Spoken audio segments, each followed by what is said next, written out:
Bonjour à tous et bienvenue sur cette nouvelle vidéo qui vous est présentée par la ville d'Isberg et par moi-même. Donc cette fois sur un sujet un peu compliqué qui est le cyberharcèlement.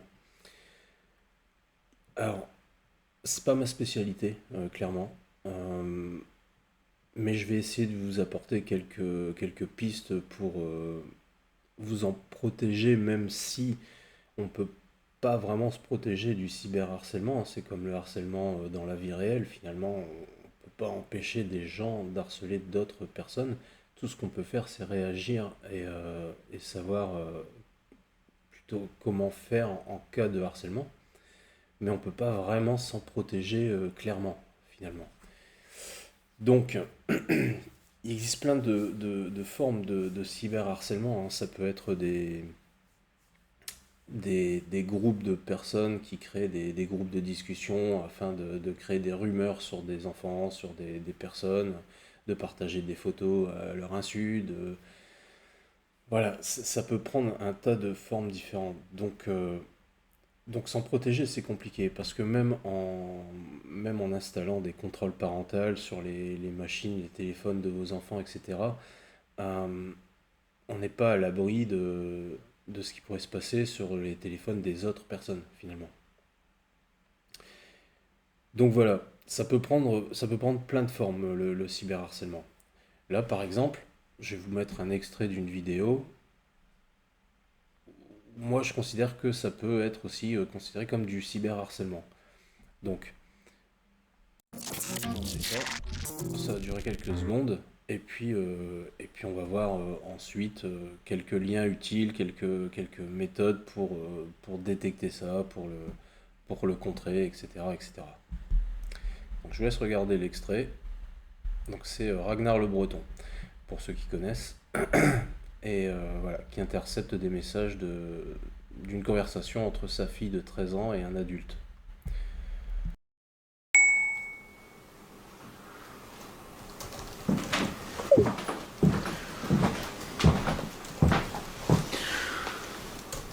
Avec qui tu parles là? Je sais pas, c'est un monsieur qui me parle. Le monsieur qui te parle. Va te laver les dents, va te coucher, t'as école demain, dépêche-toi là.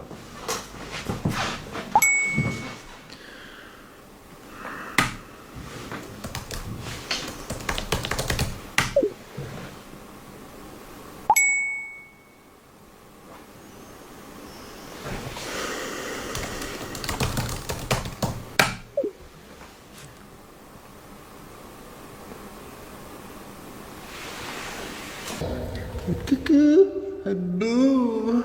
Inès? Sur la gauche, viens, viens. Inès? Va réviser le brevet, viens.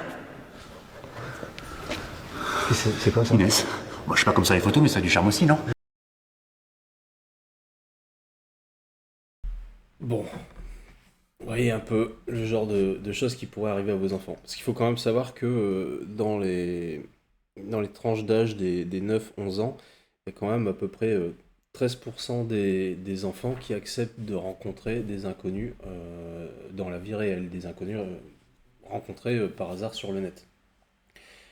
Mais ça, c'est un travail de prévention à faire de votre côté, en fait. Finalement, la meilleure façon de se protéger contre le cyberharcèlement, c'est de bien expliquer à vos enfants les risques d'Internet et les risques qu'ils encourent à donner des informations privées à des gens inconnus.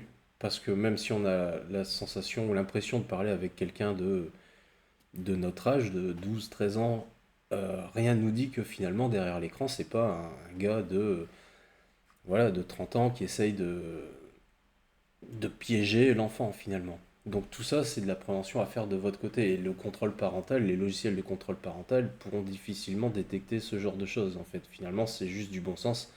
Donc il faut garder un œil sur ce que fait l'enfant et aussi sur ses conversations.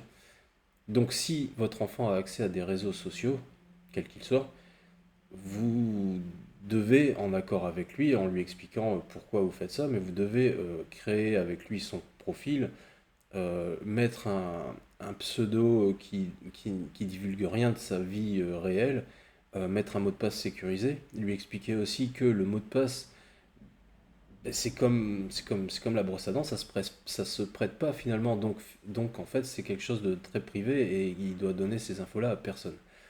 Donc déjà, ça c'est la base, c'est de vraiment sécuriser au maximum le truc, histoire de le protéger au mieux et de lui faire comprendre que voilà, sur Internet, même les amis de ses amis sont pas forcément ses amis à lui. Alors que c'est compliqué comme sujet parce que finalement c'est très c'est très vague encore quoi. Il y a tellement de possibilités. Donc voilà, après il y a des Je vais sites te hein, niquer. il y a des sites qui peuvent vous aider à détecter ce genre de comportement, comme ici vous avez un site qui s'appelle Stop à la violence, qui est en fait un, un genre de jeu d'enquête pour sensibiliser les collégiens et les lycéens contre le harcèlement.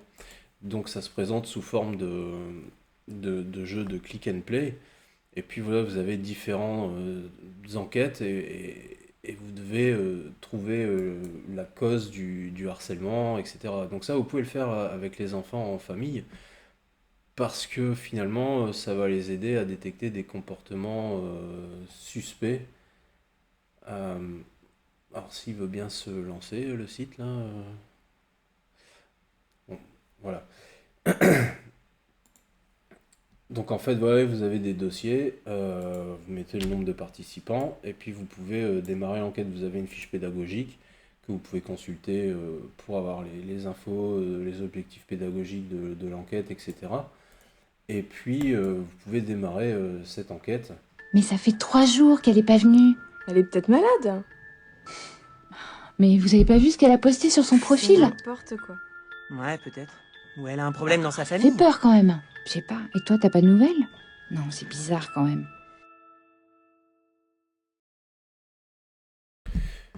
Donc voilà, dans ce scénario-là, vous allez devoir comprendre ce qui est arrivé à cette fille-là, et puis découvrir un petit peu son histoire et quel type de harcèlement elle subit. Donc ça peut être du cyberharcèlement, ça peut être du harcèlement dans la cour d'école. En fait, c'est lié, c'est juste que le cyberharcèlement, finalement, c'est un peu plus compliqué à détecter parce que c'est généralement sous couvert d'anonymat. Donc l'enfant harcelé ne sait pas forcément qui le harcèle. Donc ça crée ça crée chez lui une espèce de forme de paranoïa puisque il se méfie de tout le monde finalement. Il sait pas si dans les harceleurs numériques il y a quelqu'un qui est proche de lui, un ami qui jouerait un double jeu, etc. etc. Donc c'est hyper compliqué à détecter. Et donc avec ce genre de petit exercice, vous allez pouvoir mener l'enquête en famille et Le foulard retrouvé dans la cour est déchiré. voilà. Donc et finalement petit à petit enquêter et puis détecter quel type de harcèlement elle fait face. Donc après, face au harcèlement, de toute façon, quand un enfant détecte qu'un de ses camarades de classe va mal ou pense qu'il est harcelé, la seule chose à faire, c'est encore d'en parler à un adulte, à un prof, un surveillant, à vous, à n'importe qui, à qui peut se confier en fait. Il doit avoir le sentiment d'être en sécurité et de pas être tout seul face à ça. Et c'est encore une fois là à vous de le rassurer et de l'aider à sortir de cette situation-là. L'enfant harcelé est jamais responsable en fait, c'est juste la victime. Et ça, c'est pas toujours simple. Et côté harceleur aussi, parce que votre enfant peut être harcelé, mais il peut aussi être harceleur. Les harceleurs viennent pas forcément que de familles à problème. Il peut être quelqu'un de très bien, qui a une bonne éducation, qui s'est peut-être même lui-même fait harceler et qui du coup a décidé de harceler à son tour parce que ça lui donne un sentiment de puissance finalement. Donc voilà, c'est un sujet qui est quand même hyper compliqué quoi. Donc j'ai ici à la médiathèque une liste de liens utiles que je peux vous partager pour soit savoir les risques encourus pour le harceleur ou alors pour dénoncer un harcèlement sur la plateforme Pharos. pour demander des retraits de contenus diffusés sans les consentements des gens ou des enfants sur les réseaux sociaux, donc que ce soit Twitter, Facebook, TikTok, Insta, Snapchat, etc. Tout ça, ils ont tous comment dire, une page de signalement, hein, pour tous ces messages-là. Vous pouvez signaler aussi sur le CNIL, qui est la Commission nationale informatique et liberté. Voilà, des sites sur les droits en France concernant le harcèlement, etc. L'enquête que je viens de vous montrer sur la violence scolaire dans la vie réelle ou numérique. Et puis aussi des sites pour mettre en place des contrôles parentaux à la maison, même en fonction de votre opérateur internet, parce que chaque opérateur internet peut aussi, dans ses paramètres, vous permettre de régler des choses pour protéger au mieux vos enfants de ce genre de situation. Même si, encore une fois, ça reste vraiment la meilleure protection sera toujours celle que vous allez lui appliquer en lui parlant, en lui faisant comprendre les risques de tout ça. Donc voilà, c'est difficile de faire le tour de ce sujet-là. Je pense qu'il y a des gens beaucoup mieux placés pour ça. Vous avez aussi, tiens d'ailleurs, des jeux de plateau comme celui-là qui aident à... je vous laisse regarder. Apprends à représenter et à gérer tes émotions en t'amusant. Chaque joueur choisit une carte. L'interrogateur pose les 5 questions. Si le joueur répond correctement à au moins 4 questions, il récupère la carte. Le premier qui obtient une carte de chacune des 7 couleurs a gagné. Révèle le haut potentiel qui est en toi. Donc ça, c'est le genre de jeu que vous pouvez faire directement avec vos enfants pour les sensibiliser justement. Mojo Mojo, c'est le dernier que je vous présente de la gamme Captain Brain Duca. Ça a été élaboré par Paola Semama, c'est un jeu fabriqué en France. C'est le jeu des émotions, c'est pour 4 ans et plus, de 2 à 6 joueurs pour des parties d'environ 15 minutes. Ça aide à la gestion des émotions, ça développe le langage et le raisonnement, ça développe l'empathie. Donc qu'est-ce qu'on va devoir faire dedans? C'est très simple, il y aura 7 catégories. Donc 7 catégories, 7 émotions différentes, on va devoir remporter des cartes. Ce sera des questions, des petites mises en situation. Et en répondant à 4 questions sur 5, on récupère la carte. Et le premier joueur à récupérer les 7 cartes, c'est le grand gagnant. Donc voilà, il y a des jeux de plateau. Alors là, c'est un exemple, mais il y en existe beaucoup d'autres qui aident déjà à gérer les émotions, à développer l'empathie et aussi à prévenir et à faire comprendre aux enfants quels comportements sont bien ou sont nocifs par rapport aux autres enfants. Donc voilà. Puis je vous ai mis des liens aussi sur ce document vers d'autres sites qui vous aident à choisir vos bonnes pratiques numériques au sein de la famille pour voilà, tout ce qui est temps d'écran, pour tout ce qui est site consultable ou pas par des enfants, etc., histoire d'essayer de les protéger au mieux en fait. Donc voilà, je pense que la meilleure chose à faire, c'est encore d'en parler directement ensemble et d'échanger des idées. Encore une fois, je suis pas un professionnel de ce genre de sujet, donc c'était un peu compliqué. Ici à la médiathèque, on a aussi des livres comme celui-ci qui m'ont quand même vachement aidé. Donc comme celui-là, qui m'ont quand même aidé à comprendre un petit peu mieux le sujet et à préparer cette vidéo-là. Mais voilà, je vous invite à emprunter ce genre de bouquin là chez nous et à faire vos propres conclusions et à faire ce qu'il faut pour protéger au mieux vos enfants. Même si encore une fois, il n'y a aucune solution miracle pour les protéger de potentiels harceleurs. Clairement, on ne peut pas faire grand chose.